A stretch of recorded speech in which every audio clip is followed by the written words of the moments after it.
Assalamualaikum warahmatullahi wabarakatuh.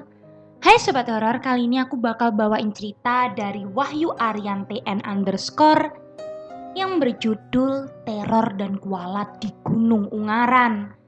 Gak usah basa-basi lagi, langsung aja kita mulai.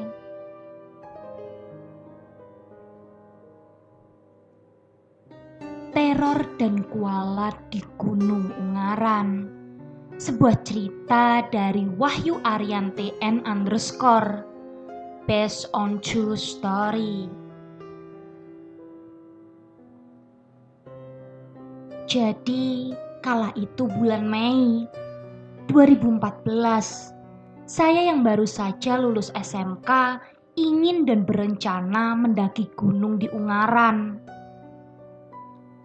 Saya mendaki bareng 7 kawan saya, Ali, Anissa, Dewi, Putri, Hanif, Andre, dan Tia.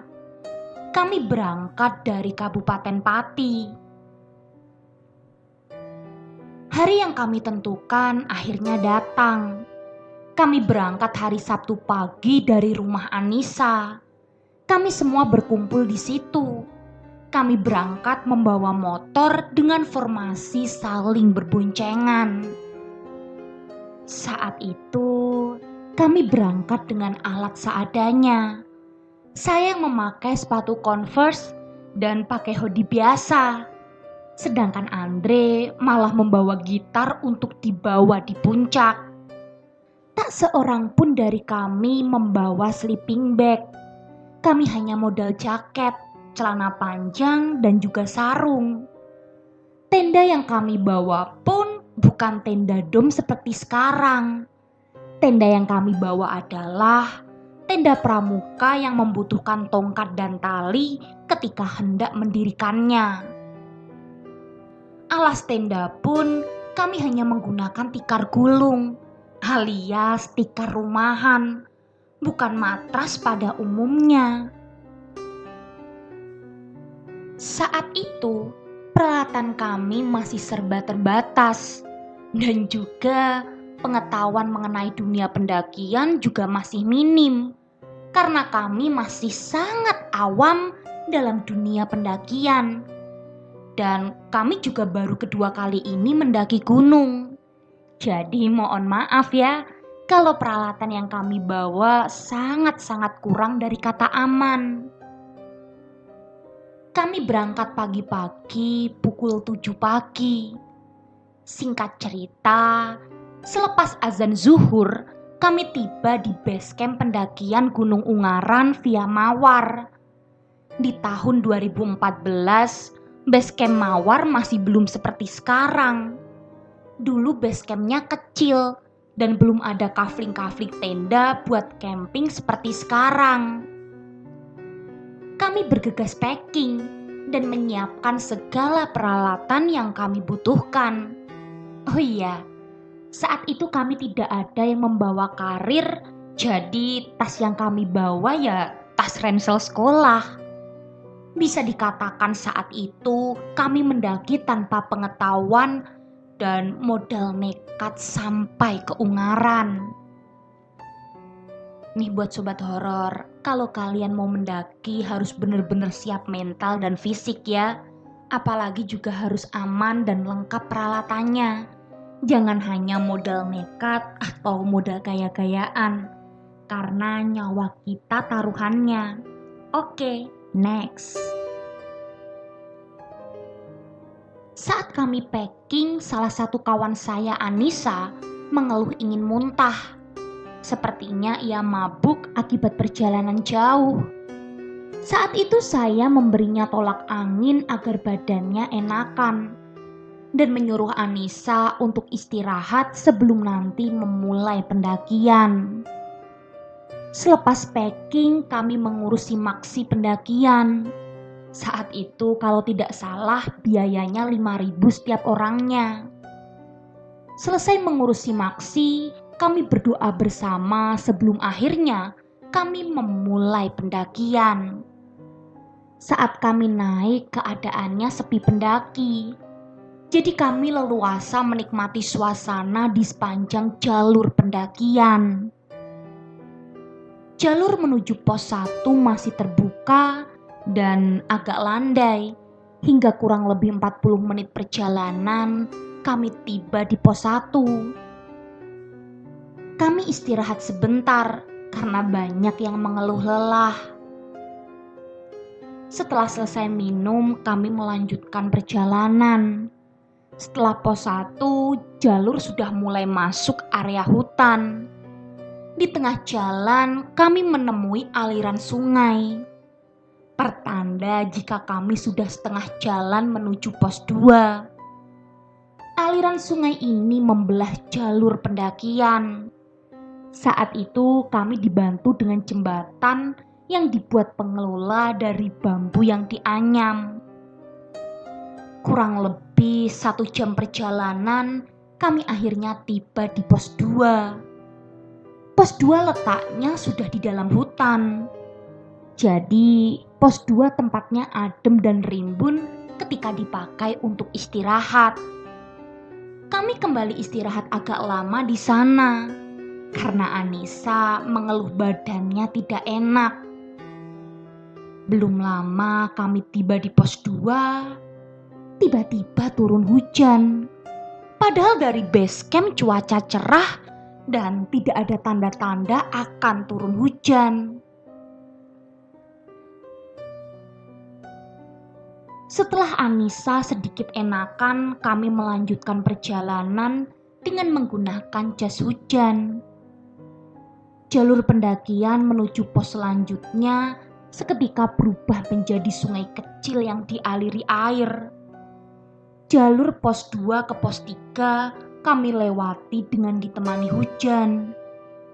Kurang lebih 60 menit kami akhirnya tiba di pos 2.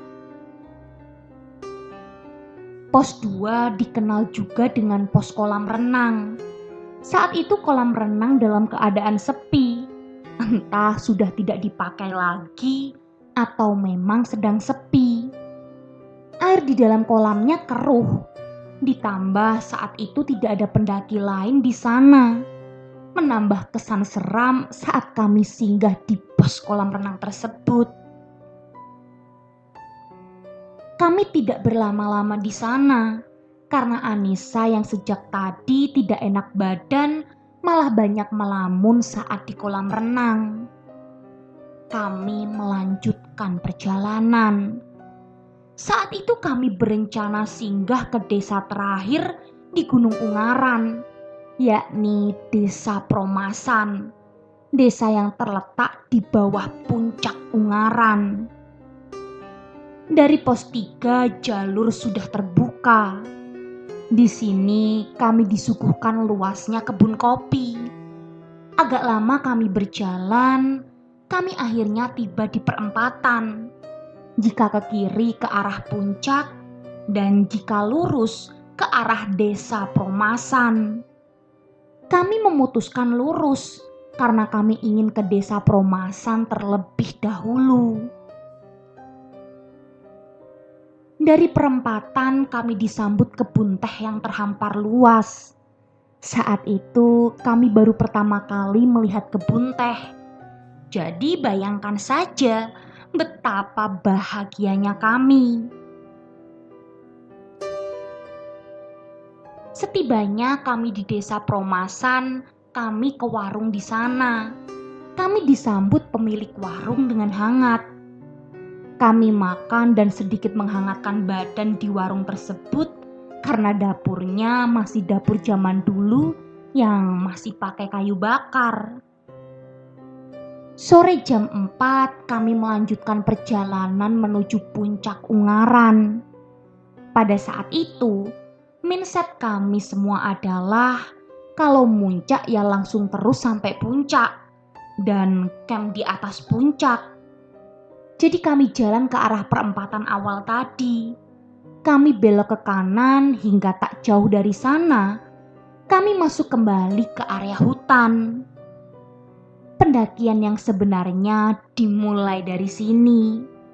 Trek sangat terjal dan trek dipenuhi batu-batu yang membuat kami sulit melangkah. Saat sedang melewati terjalnya trek, tiba-tiba Anissa mengeluh berat di badannya. "Badanku berat banget sih," ucap Anissa. Kawan saya Ali yang di belakangnya pun langsung inisiatif membawa tas Anissa dan kami terus melanjutkan perjalanan. Anehnya lagi-lagi Anissa terus mengeluh dan sering berhenti dengan alasan yang sama, yakni badannya terasa berat. Kami yang tidak berpikiran aneh-aneh hanya berhenti beristirahat agar badan Anissa enakan. Saat sudah agak lama berhenti, kami melanjutkan perjalanan lagi. Setelah ini, keanehan-keanehan datang satu persatu. Singkat cerita, saat saya jalan di paling belakang, saya bertemu dengan bapak-bapak setengah tua yang sedang istirahat di tepi jalur mengenakan pakaian orang desa zaman dulu dengan bekas-bekas tanah di pakaian yang telah dikenakannya. Refleks saya mengucapkan, "Permisi ya Pak, numpang lewat," ucap saya sewajarnya menghormati orang tua. Saat sedikit melewati bapak itu, saya dipanggil. "Le, mau kemana gelap-gelap gini?" tanya bapak tadi. "Mau ke puncak, Pak," jawab saya.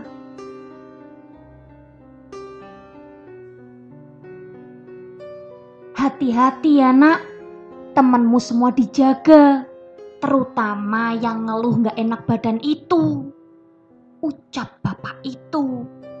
Saya bingung. Kok bapak itu tahu ada satu kawan saya yaitu Anissa yang gak enak badan? Padahal kami baru ketemu di sini dan Anissa mungkin tidak tahu keberadaan bapak ini.